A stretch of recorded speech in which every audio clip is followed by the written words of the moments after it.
को ज़्यादा प्लेयर जब डीप एंड में डाले जाते हैं तो कई प्लेयर पीछे की तरफ चले जाते हैं, एक आधा जो निकल जाता है वो फिर तो बहुत आगे चला जाता है। मेरे ख्याल शाहीन शाह अफरीदी से आप जब भी पूछेंगे तो मैच खेलने को तैयार हैं।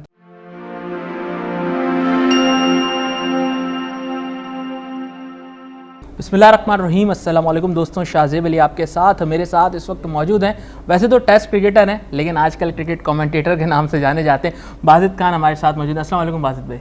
अस्सलाम वालेकुम, कैसे हैं आप? मैं बिल्कुल ठीक ठाक। मैं आपसे आज बात करूंगा पाकिस्तान टीम के दौरान न्यूजीलैंड के हवाले से, और सबसे पहले थर्ड T20 की बात करेंगे। मोहम्मद रिजवान के हवाले से बहुत बात की जा रही थी, कल उन्होंने अपनी स्किल्स शो की, बल्कि मैच फिनिश तो नहीं किया लेकिन करीब ज़रूर ले गए फिनिश करने के।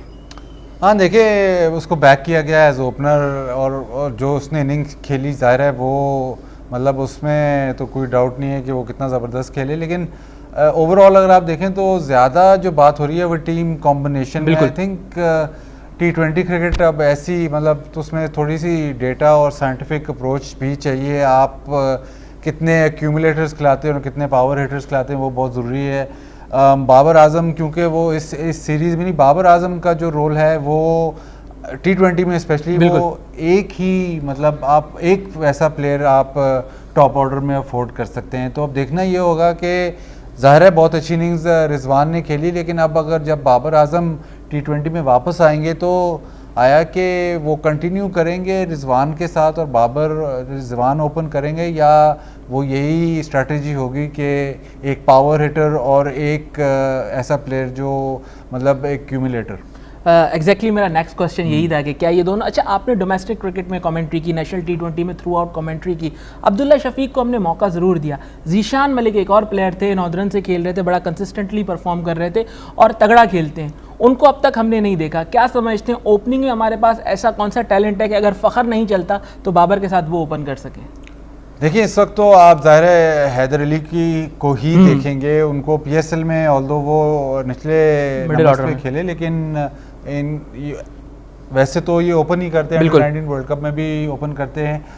प्रॉब्लम ये नहीं है कि प्लेयर कौन सा खेले, लेकिन आपको देखना ये है कि उसको कौन सा फॉर्मेट और किधर खिलाना है। आमतौर पे जो बड़ी टीमें आप देखें तो इंग्लैंड ने ये शुरू किया है कि अगर ओपनर आ रहा है उसको वो इंग्लैंड में डेब्यू कम कराते हैं, ओवरसीज डेब्यू ज़्यादा कराते हैं ताकि थोड़ी सी ईजियर कंडीशंस हों। बिल्कुल। तो इसी तरह जब यंगर अगर एक नया प्लेयर आ रहा है उसको ओवरसीज डेब्यू कराना और ऐसे फॉर्मेट में जहाँ पे उसमें वो इतना कंफर्टेबल नहीं होता, वो मुश्किल है। कई प्लेयर होते हैं जो उस प्रेशर को ले जाते हैं, लेकिन आपने थोड़ा सा उनको कंफर्ट ये देना है कि अगर उसका डेब्यू कराना ही है तो बेहतर यही है कि वो होम सीरीज़ में साउथ अफ्रीका आ रही है, 3 T20 हैं, उसको वहाँ पे जहाँ पे वो थोड़ा सा ईजियर उसमें हो।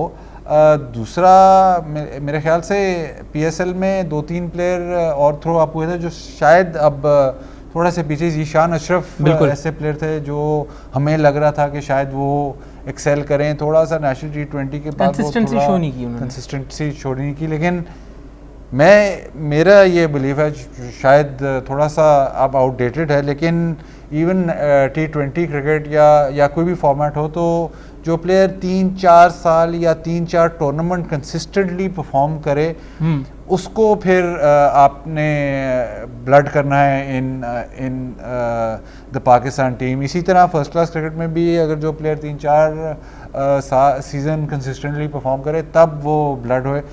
मतलब हार्ड एंड फास्ट रूल तो कोई भी नहीं है, मतलब कोई ऐसी एग्जैक्ट साइंस नहीं है, लेकिन थोड़ा सा उससे अंदाज़ा भी हो जाता है और थोड़ा सा फिर प्लेयर को भी थोड़ा कॉन्फिडेंस और थोड़ा एक्सपीरियंस ज़्यादा होता है। डीप एंड में डालना तो बड़ी अच्छी बात है, बट ज़्यादा अगर मैं रेशो निकालूं तो ज़्यादा प्लेयर जब डीप एंड में डाले जाते हैं तो कई प्लेयर पीछे की तरफ चले जाते हैं, एक आधा जो निकल जाता है वो फिर तो बहुत आगे चला जाता है। लेकिन हमने पाकिस्तान की हिस्ट्री में यही देखा है कि बहुत ज़्यादा प्लेयरों के डेब्यू हुए हैं और फिर वो पीछे की तरफ, और काफ़ी ज़्यादा कुछ अर्ली डेब्यूज़ भी हुए हैं। बड़ी एग्जांपल्स हमें मिलती है मिडिल ऑर्डर बैटिंग की। अगर हम बात करें इस वक्त T20 की अगर हम बात करें तो T20 में हमें मिडिल ऑर्डर बैटिंग सेटल नज़र नहीं आ रही थी। पहले हम लोग इफ्तिखार को कंसिस्टेंट अपॉर्चुनिटीज़ दे रहे थे, फिर हम लोग खुशदिल शाह पर चले गए, फिर मिडिल ऑर्डर में आपके पास एक्सपीरियंस शोएब मलिक थे, अभी सीरीज़ में वो भी नहीं थे। क्या टू मैनी यंगस्टर्स के साथ हम जा रहे हैं क्योंकि वर्ल्ड T20 भी है अगले साल? आई थिंक बाबर आजम आएंगे आपके टॉप ऑर्डर में। मिडिल ऑर्डर में एक जो आपको अभी नज़र आ रहे हैं कि हफीज़ तो प्रोफेसर साहब वो तो मतलब वो अब मेरे ख्याल अगर जब वो रिटायर होंगे उनकी मर्ज़ी, लेकिन जिस तरह की वो बैटिंग कर रहे हैं उससे मतलब कोई दो राय नहीं है। मिडिल ऑर्डर में अब आपने ये एक और मुआवजना ये करना है कि अगर इंडिया में वर्ल्ड कप है तो उसके पिचेस के मुताबिक आपको ऐसा प्लेयर चाहिए जो स्पिन पे बिल्कुल काफ़ी कमांड रखता हो और एक्सेलरेट कर सके स्पिन पे ज़्यादातर।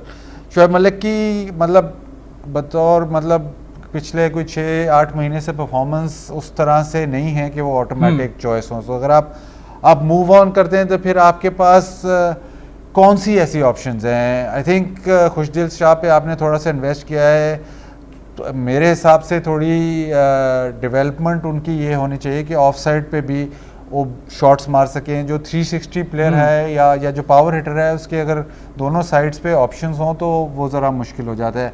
इफ्तिखार को जब जब मौका मिला है, ऐसा नहीं है कि इफ्तिखार फेल हुआ है, बिल्कुल अभी भी एक साइड मैच में उसने आपस में शायद 100 कर दिया था तो 48 बॉलों पर, और वो लगता ऐसे है कि उस पर अगर आप इंसार करें तो वो आपको कुछ ना कुछ करके दिखाएगा। एक जो मेरे हिसाब से प्लेयर जिसको मौके मिले हैं लेकिन स्कोर नहीं के, लेकिन उसमें वो पावर हिटिंग की क्वालिटी ज़रूर है, वो है आसिफ अली। बिल्कुल। तो ये 3-4 प्लेयर ऐसे हैं जिसमें मतलब, लेकिन पावर हिटर का ये ज़रूर है कि वो 3-4 दफ़ा 5 दफ़ा फेल ज़रूर होगा, लेकिन जब वो मैच आप जिसमें चलेगा वो तो आपको मैच जिता सकता है। अभी रिसेंटली मुझे जो इम्प्रेस किए हैं वो 2 और प्लेयर हैं। एक तो आज़म खान है जो बहुत पावर हिटिंग में महारत रखते हैं, और ऊपर से मतलब थोड़ा आउट ऑफ द बॉक्स जाऊँ तो शोएब मकसूद ने जिस तरह की बैटिंग की है वो उसको आप मतलब नज़र में ज़रूर रखना चाहिए। मेरे ख्याल वो भी एक ऑप्शन ज़रूर आप एक्सप्लोर कर सकते हैं। अच्छा, पाकिस्तान की बॉलिंग की अगर बात की जाए, वैसे तो ऑन पेपर पाकिस्तान की बॉलिंग काफ़ी अच्छी लगी है। टेस्ट में भी अगर आप देखें मोहम्मद अब्बास हैं, नसीम शाह हैं, शाहीन शाह अफरीदी हैं, फिर फ़हीम अशरफ भी हैं। आप T20 में देखें तो आपके पास वहाब रियात और हारिस रऊफ़ का ऑप्शन भी आता है, मोहम्मद हसनैन भी हैं। लेकिन शाहीन T20 सीरीज़ में थोड़ा सा स्ट्रगल करते हुए नजर आए। अगर आप उनको तीनों मैचेस में देखें तो क्या वर्कलोड ज़्यादा है? क्योंकि हम देख रहे थे जिम्बाब्वे में भी उनको आखिर के 2 मैचेस बिठाए गए, national T20 cup through out पूरा खेले, इंग्लैंड की सीरीज़ पूरी खेलते हुए, फिर डोमेस्टिक काउंटी का उन्होंने T20 टूर्नामेंट खेला, फिर जिम्बाब्वे के अगेंस्ट भी सीरीज़ खेली। देखिए शाहीन शाह पे मतलब अगर आप ये कहते हैं कि उसकी सीरीज़ अच्छी नहीं गई तो पिछले साल या 1.5 साल से आपका लीडर ऑफ द अटैक है तीनों फॉर्मेट्स में। मतलब एक बॉलर जो कंसिस्टेंट है वो शाहीन शाह अफरीदी है। जिम्बाब्वे में प्रॉब्लम ये हो रहा था कि बॉल स्विंग नहीं हो रहा था। जो हमने देखा है शाहीन शाह अफरीदी पावर प्ले में स्पेशली जब बॉल थोड़ा सा भी स्विंग हो रहा है तो बहुत ही लीथल है। अब वर्कलोड का जो प्रेशर है वो तो अब मैनेजमेंट ही बता सकती है। ज़रूर बातें ये ज़रूर हुई हैं कि उसको इतने ज़्यादा मैच खिलाए आपने और कंसिस्टेंटली खिलाते रहे। कई बॉलर ऐसे होते हैं जो ज़्यादा मैचेस खेलते हैं और उससे उनको फ़ायदा होता है, लेकिन मेरे ख्याल शाहीन शाह अफरीदी से आप जब भी पूछेंगे तो मैच खेलने को तैयार हैं। तो ये अब ये सारा ओनस जाता है टीम मैनेजमेंट में कैसे उसको हैंडल करना है। आई थिंक थोड़ा सा हार्श होगा कि अगर हम ये कह दें कि शायद वो टॉप फॉर्म में नहीं थे या शायद इतनी अच्छी बॉलिंग नहीं कर रहे थे, लेकिन क्योंकि सबसे जो उनका पोटेंट वेपन था वो मेरे ख्याल पूरी न्यूजीलैंड की जो T20 सीरीज थी उसमें एक शायद सऊदी का थोड़ा सा बॉल स्विंग हुआ है, ट्रेंट बोल्ट का भी बॉल स्विंग नहीं हो रहा था, तो वो एलिमेंट निकल गया था। और आपको पता है न्यूजीलैंड में तो मैं ये मानता हूँ कि ये सीरीज थोड़ी सी लो स्कोरिंग थी क्योंकि आमतौर पे तो 200 ही पास, वेस्ट इंडीज के अगेंस्ट 232 उन्होंने कर दिया था T20 में। बिल्कुल, तो वो थोड़ा हाश है। मतलब ये कहना कि शायद वो टॉप फॉर्म में नहीं है, ये भी मतलब इस मतलब इन 3 मैचेस से वो मेरे अपना ख्याल के ये इससे उसको जज नहीं करना चाहिए। अच्छा, लास्ट क्वेश्चन पूछूंगा टेस्ट सीरीज़ के हवाले से। सैटरडे से टेस्ट मैच स्टार्ट हो रहा है, बॉक्सिंग डे टेस्ट है, बाबर आजम नहीं होंगे, रिजवान पहली मरतबा कप्तानी करेंगे। पाकिस्तान का बैटिंग कॉम्बिनेशन आप क्या देख रहे हैं? क्या नंबर 6 पर हम फ़हीम अशरफ को खेलता हुआ देख रहे हैं? अब जब भी पाकिस्तान ओवरसीज़ खेलता है तो 5वें बॉलर की ही बात होती है कि 5वां बॉलर आपने कहाँ से अब तो शादाब भी बाहर हो गए, तो शादाब भी नहीं है, यासिर शाह ज़ाहिर है ओवरसीज़ न्यूजीलैंड वगैरह उधर की पिचेस पे यासिर शाह का कितना रोल होता है वो भी देखना पड़ेगा। अटैकिंग ऑप्शन तो फिर यही है कि आप 5वें बॉलर से जाएं, लेकिन मेरे हिसाब से फिर अगर आप दूसरी टीमों के देखें तो उनके पास ऐसा एक कंप्लीट ऑलराउंडर होता है जो बैलेंस कर देता है। बेन स्टोक्स हो गया जो आपकी टीम को पूरी तरीके से बैलेंस कर सकता है।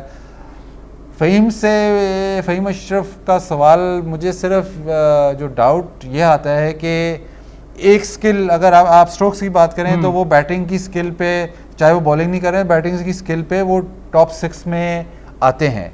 अब Faheem Ashraf as a 5th bowler आप खेलेगा और बैटिंग की स्किल पे टॉप 6 में वो आता है कि नहीं आता, आया कि वो जो हम सोच रहे थे 2-3 साल पहले कि ये डेवलप कर जाएगा एज एन ऑलराउंडर, आया ये उस लेवल तक पहुंचा है कि नहीं, उस पर क्वेश्चन मार्क है।